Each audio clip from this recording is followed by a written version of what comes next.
Action. Viens ici, ma petite, grimpe. Regarde, du haut de cet arbre, nous avons un excellent point de vue sur la nature et sur ses animaux. Tu sais que les mots dans un texte sont comme les animaux dans la nature. Ils ont aussi une nature qu'on appelle la classe grammaticale et qui est donnée dans le dictionnaire et qui ne change jamais. Tu sais que le dictionnaire, c'est une excellente boussole pour se repérer dans la nature des mots.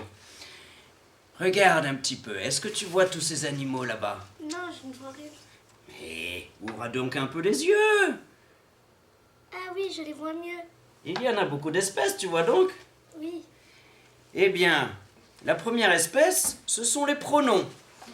Les pronoms... Ah, n'aie pas peur. Ah, ce crocodile, c'est un pronom. Les pronoms sont des reptiles. Faut pas avoir peur d'eux car ils remplacent le nom et sont très utiles. Par exemple, il y a les pronoms personnels. Tu les connais bien. Je, tu, il, elle, nous, vous, il, avec un S ou elle avec un S. Mais attention, ils peuvent être aussi COD et se transformer en me, te, le. Nous, vous, les, ou lui, ou leur. Ce sont les pronoms personnels qui remplacent le nom. Mais il y a d'autres pronoms. Il y a les pronoms possessifs qui indiquent un rapport de possession.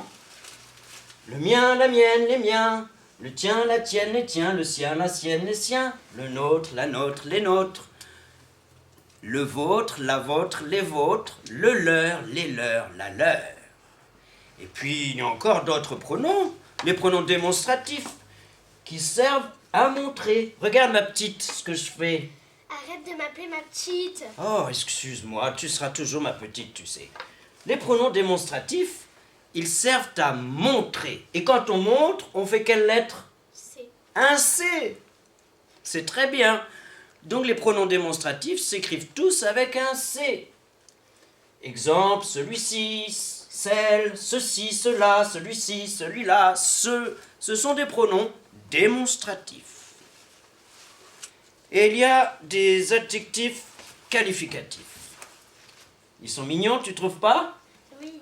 Mais fais attention, parce qu'ils donnent des détails sur le nom commun. Ils disent comment est le nom commun. Ce sont les adjectifs qualificatifs. Et puis encore d'autres espèces d'animaux. Il y a les noms. Les noms désignent une chose. Les noms sont précédés d'un déterminant. On peut mettre un ou une devant. C'est comme ça qu'on les reconnaît, ma petite.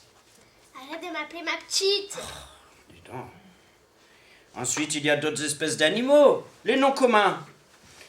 Parmi les noms, regarde comme il est noble, ce nom commun. Le nom commun s'accorde en genre et en nombre.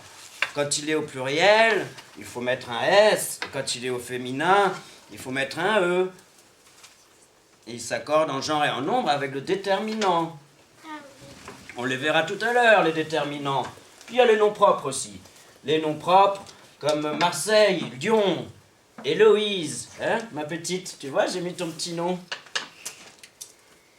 Oh, d'accord, Arrête de m'appeler excuse-moi. ma petite. Excuse-moi. Il désigne souvent une ville ou une personne. Les déterminants. Regarde là-haut. Est-ce que tu peux les voir? Il y a tout un dessin de déterminants qui volent dans Ah le oui, ciel. je les vois. C'est magnifique, tu ne trouves pas? Si. Il y en a beaucoup d'espèces aussi, tu sais, les déterminants. Il y a les déterminants indéfinis, qui désignent ce que l'on ne connaît pas encore, pour présenter pour la première fois un nom commun, par exemple un, une ou des. Mais il y a aussi les articles définis, qui parlent de ce que l'on connaît déjà. Le, la, les, l'apostrophe. Regarde-les là-bas, en train de voler. Ils sont super beaux. Ah oui. Et encore les articles définis contractés. O, O, AUX, du ou des, ce sont des articles contractés, car on ne peut pas dire à le, ni aller, ni de le. On les contracte, on les met en un seul mot pour faire O ou du ou des. Il y a aussi les déterminants possessifs qui indiquent un rapport de possession par rapport au nom commun. Ma, ta, sa, mes, tes, ses, mon, ton, son, notre, votre, leur, nos voleurs. On dirait que tu les connais bien, ceux-là, ma petite. Mais arrête de m'appeler ma petite. Oh, d'accord, mais écoute, je peux pas m'en empêcher. Les déterminants démonstratifs, toujours pareil. Avec quelle lettre crois-tu que je vais les écrire? Avec un C. Avec un C, car je montre du doigt. Les déterminants se placent devant le nom commun pour désigner ce dont on parle. Ce, c'est, cette ou cette. Il y a aussi les adverbes. Les adverbes sont invariables. Trop mignon. Ils sont très mignons, tu as raison. Mais ne leur mets jamais d'S, car ils sont invariables. Par exemple, toujours, vraiment. Et puis, il y a les prépositions. Les prépositions sont faciles à reconnaître, parce qu'on les apprend grâce aux moyens mémotechniques. À, dans, par, pour, envers, avec, de, sans, sous, chez, parmi, sur. Voilà, il y a beaucoup de prépositions qui indiquent souvent le lieu, le temps, ou qui servent à introduire des groupes nominaux. Les interjections.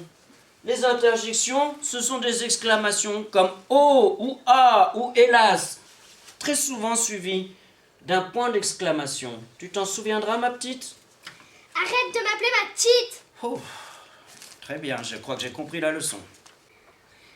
Il y a aussi une espèce d'animaux qu'on appelle les conjonctions. Il y a les conjonctions de coordination. Mais où est donc? Ornica. Ah, tu les connais aussi. Et les conjonctions de subordination, qui souvent contiennent un que, parce que, bien que, quoique, il y en a beaucoup. Mais si le verbe règne sur la phrase, ce n'est pas lui, le roi de la nature. Le roi de la nature, ils sont deux. Regarde bien. Oh oui, je les vois. C'est le panda et le pivert. Eh oui, tout à fait. Et tu sais pourquoi le panda et le pivert sont les rois de la nature? Eh bien, je vais t'expliquer. Ce pivert et ce panda vont nous servir à retenir toutes les natures, toutes les classes grammaticales de tous les animaux, de tous les mots. Regarde. Panda, le P pour pronom, le A pour adjectif, le N pour les noms, le D pour les déterminants et le A pour les adverbes. Et tu vas me demander le pivert à quoi il sert? Eh bien regarde, le pivert, le P pour préposition, le I pour les interjections, le C pour les conjonctions et le ver veut dire verbe. Le panda et le pivert sont donc les rois de la nature, car ils nous rappellent toutes les classes grammaticales qui existent. J'espère que tu t'en souviendras, ma petite. Oh, pardon, ma grande. C'est vrai que maintenant tu es grande et tu sauras reconnaître tous les animaux de la nature. Tu es sûre? Oui. Eh bien, retournons à la ville et à la civilisation.